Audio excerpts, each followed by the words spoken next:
Maia In, Alberto Caeiro e Cíntia Kriemler.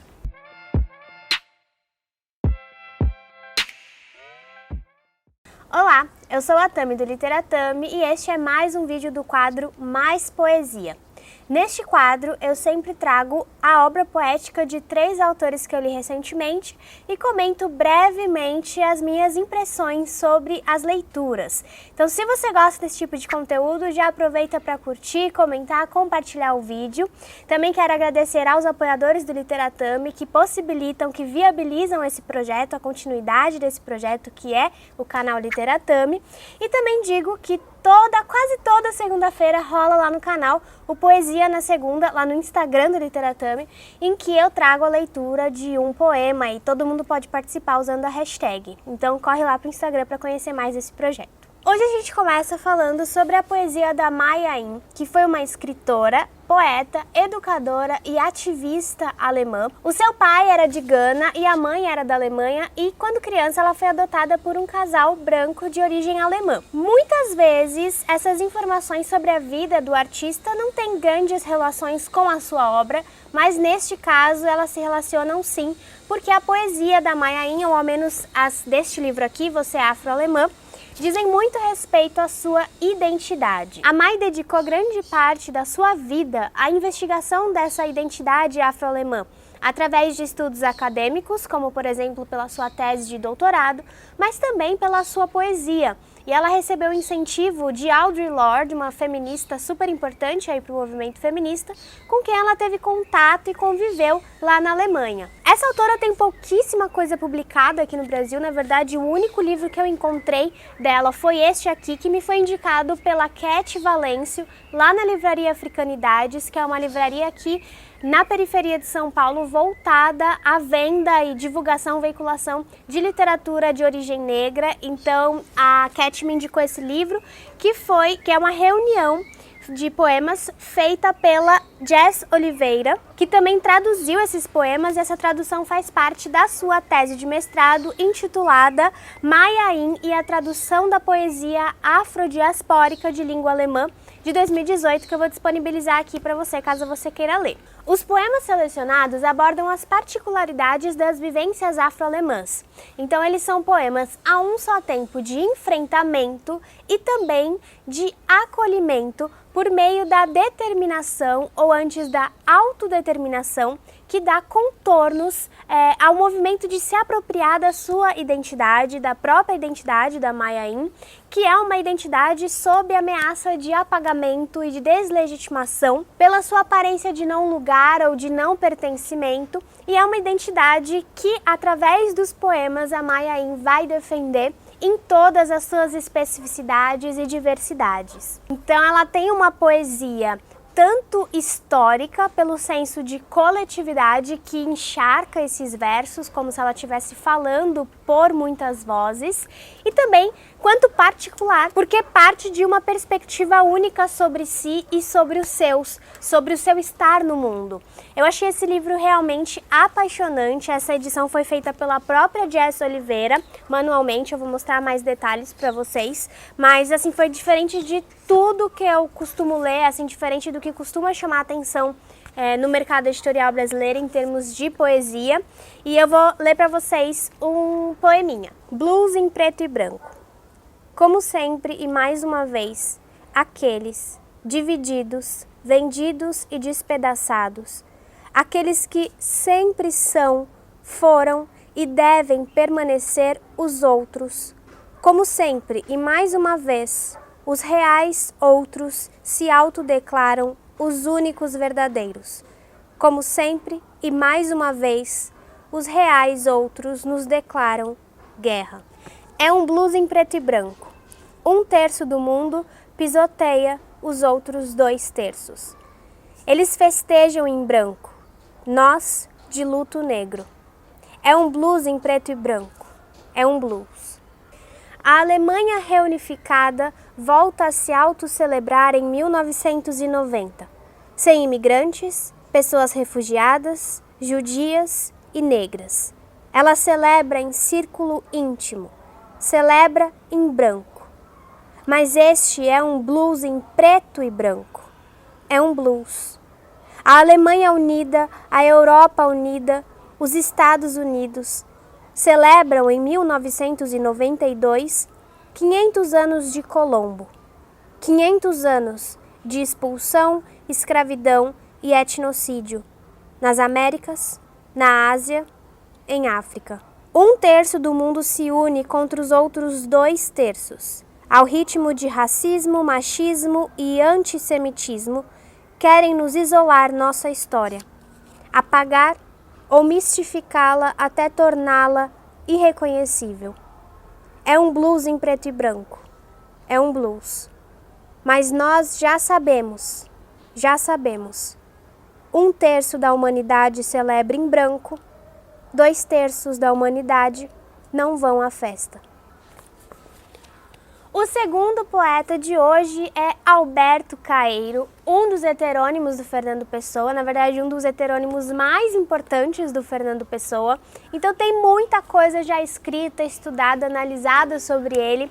Aqui serão apenas as minhas impressões pessoais de leitura mesmo, da sua obra completa, que eu li então nessa edição aqui da Companhia de Bolso, que reúne todos os seus poemas. Inclusive com um pós-fácil super completo e uma linguagem bem acadêmica, assim, aprofundada, para quem tiver mais interesse em acessar o Alberto Caeiro por esse lado. Ele é um poeta bucólico de vida campestre, muito mais preocupado com ver e sentir do que com compreender e pensar.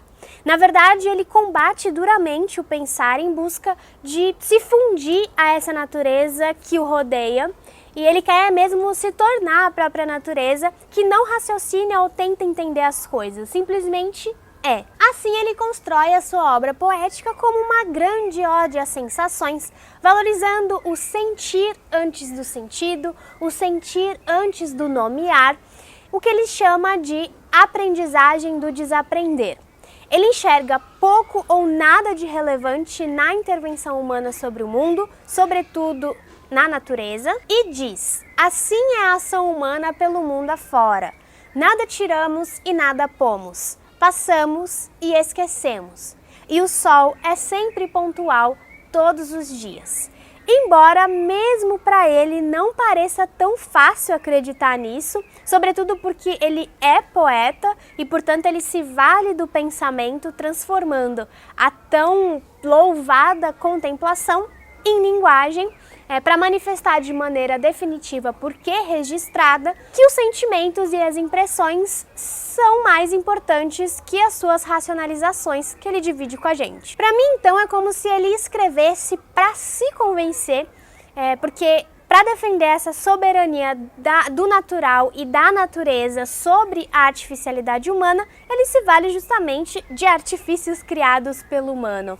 E esse paradoxo, na verdade, é bastante impressionante e até encantador em alguma medida, porque com ele o Alberto Caeiro acaba incorporando e representando a natureza humana com bastante fidedignidade, por esse destaque das incoerências que inevitavelmente fazem parte dos seres humanos, do nosso ser, né? E por outro lado, ele evoca um desprendimento que me incomodou em alguns momentos. Eu tive relações conflituosas com o Alberto Caeiro enquanto eu lia, por nenhuma outra razão que não a minha própria personalidade em conflito com a dele, porque essa sua postura de observar e de sentir sem nomear ou tentar entender beira a passividade. E há um poema em que ele diz, inclusive, que ele aceita até mesmo as injustiças, como aceita uma pedra não ser redonda. Ou seja, ele é ou passa a imagem de ser indiferente em relação às injustiças do mundo, ao que ele enxerga de errado, isento de responsabilidade sobre tudo o que acontece, indo na contramão da poesia mais engajada, da Maya Angelou, por exemplo, da próxima autora que eu vou citar aqui, que tanto me agrada. Então, por isso que eu disse que é uma coisa assim pessoal, esse meu incômodo com o Alberto Caeiro. Ainda assim, é praticamente impossível ler esse poeta sem se encantar pela simplicidade, pela beleza naturalizada dos seus versos, das suas contemplações, da ausência de preocupações que vão embalando ali os poemas. Como disse o Ricardo Reis, que é um outro heterônimo importantíssimo do Fernando Pessoa, a quem o Alberto Caeiro serviu de mestre, inclusive, no prefácio desse livro aqui, não se pode comentar porque se não pode pensar, o que é direto como o céu e a terra. Pode tão somente ver-se e sentir-se. Por isso, então, eu convido vocês a ver e sentir um poema deste guardador de rebanhos. A metafísica bastante em não pensar em nada. O que penso eu do mundo? Sei lá o que penso do mundo. Se eu adoecesse, pensaria nisso. Que ideia tenho eu das coisas? Que opinião tenho sobre as causas e os efeitos? Que tenho eu meditado sobre Deus e a alma e sobre a criação do mundo? Não sei. Para mim, pensar nisso é fechar os olhos e não pensar. É correr as cortinas da minha janela, mas ela não tem cortinas. O mistério das coisas, sei lá o que é mistério.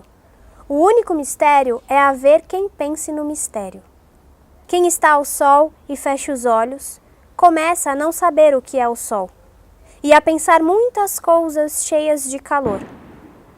Mas abre os olhos e vê o sol, e já não pode pensar em nada, porque a luz do sol vale mais que os pensamentos de todos os filósofos e de todos os poetas. A luz do sol não sabe o que faz, e por isso não erra, e é comum e boa. Metafísica? Que metafísica tem aquelas árvores? A de serem verdes e copadas e de terem ramos, e a de dar fruto na sua hora, o que não nos faz pensar a nós que não sabemos dar por elas. Mas que melhor metafísica que a delas, que é a de não saber para que vivem, nem saber que o não sabem. Constituição íntima das coisas, sentido íntimo do universo. Tudo isto é falso, tudo isso não quer dizer nada. É incrível que se possa pensar em coisas dessas. É como pensar em razões e fins quando o começo da manhã está raiando e pelos lados das árvores um vago ouro lustroso vai perdendo a escuridão. Pensar no sentido íntimo das coisas é acrescentado, é como pensar na saúde ou levar um copo à água das fontes. O único sentido íntimo das coisas é elas não terem sentido íntimo nenhum. Não acredito em Deus porque nunca o vi.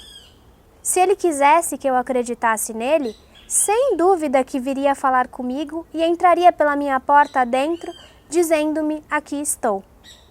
Isto é talvez ridículo aos ouvidos de quem, por não saber o que é olhar para as coisas, não compreende quem fala delas com o modo de falar que reparar para elas ensina. Mas se Deus é as flores e as árvores, e os montes, e sol e o luar, então acredito nele. Então acredito nele a toda a hora, e a minha vida é toda uma oração e uma missa, e uma comunhão com os olhos e pelos ouvidos. Mas se Deus é as árvores e as flores, e os montes, e o luar e o sol, para que lhe chamo eu Deus? Chamo-lhe flores e árvores e montes e sol e luar, porque se ele se fez para eu o ver, sol e luar, e flores e árvores e montes, se ele me aparece como sendo árvores e montes e luar e sol e flores, é que ele quer que eu o conheça como árvores e montes e flores e luar e sol. E por isso eu obedeço-lhe. Que mais sei eu de Deus que Deus de si próprio? Obedeço-lhe a viver espontaneamente, como quem abre os olhos e vê, e chamo-lhe luar e sol e flores e árvores e montes, e amo-o sem pensar nele, e penso-o vendo e ouvindo, e ando com ele a toda a hora. E a terceira poeta de hoje é a carioca Cíntia Kremeler, com seu livro Exercício de Leitura de Mulheres Loucas, publicado pela editora Patuá. Aqui na apresentação do livro, a Adriane Garcia diz que ele centra a mulher como eu lírico e como personagem. E essa é uma verdade. A gente tem aqui poemas que falam muitas coisas com muitas bocas, como um bando de mulheres loucas mesmo, como um coral dessas vozes, totalmente descontroladas, que não estão, no entanto, desligadas da realidade, muito pelo contrário, elas parecem bem coladas a essa realidade, nesse real que enlouquece a mulher ou que enxerga a mulher livre como louca.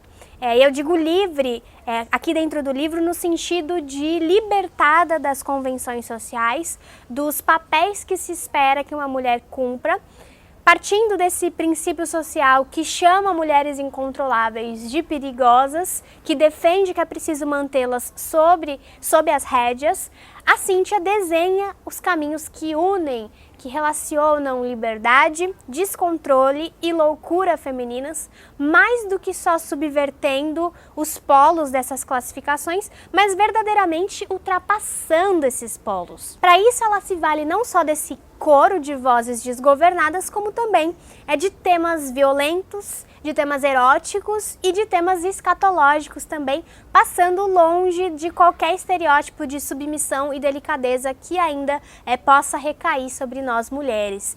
Uma das palavras-chave desse livro para mim é possibilidades, porque para a Cíntia interessa mesmo explorar o que é possível dentro dos nossos limites naturais e não dos limites que nos foram impostos. Então, seus versos têm também uma potência de golpe, eu senti muito isso enquanto eu lia. Os poemas são verdadeiros nocautes e eu acredito mesmo que eles ensinariam ao Cortázar que a poesia também é ringue de luta. Não só os contos, a poesia da Cíntia também deixa muito essa sensação na gente, leitor, de que a gente foi nocauteado mesmo por ela. Então, caminhar entre a morte e a esperança é a loucura dessa poeta. Esse é o exercício de liberdade que a Cíntia transforma em poesia e que resultou numa das minhas melhores leituras do ano. Eu fiquei muito impressionada por este livro. Selecionei vários poemas aqui que eu adoraria dividir com vocês, mas eu vou escolher um deles para apresentar aqui. Sem saída. Dói o amor que nunca chega, nunca basta, nunca fica. Dói a cabeça cheia da aguardente engolida na ânsia de esquecer afetos. E o sexo sem reflexo, urgente, mínimo. Dói a insônia cortejada pela solidão, a boca sem sabor de outras, o corpo deslembrado de roçares, de mordidas, de sugadas. O rosto morto, insepulto, confiscado pelo espelho, canalha, que mora no quarto de dormir. Dói o riso congelado por adestramento. Dói a navalha cega do banheiro. Dói o comprimido que faz o choro dormir. Dói o silêncio no fundo do copo. E a cova sem valia que é o peito. Também dói. Dói ser. E isso é o que mais impressiona. Porque o não ser também dói. Bom, então é isso. Estes foram os 3 poetas fabulosos que eu escolhi trazer para Mais Poesia de hoje. Como eu comentei com vocês lá no Instagram, tem a leitura de outros 3 poemas destes mesmos poetas. Então, se você ficou interessado em conhecer mais um pouco, passa lá no Instagram do Literatami. Comenta aí embaixo se você gostou dessas indicações. Me diz também qual foi o último livro de poesia que você leu. Inscreva-se no canal se você for novo por aqui e acompanhe o Literatami nas outras redes sociais. Muito obrigada e eu vejo vocês no próximo vídeo. Tchau, tchau!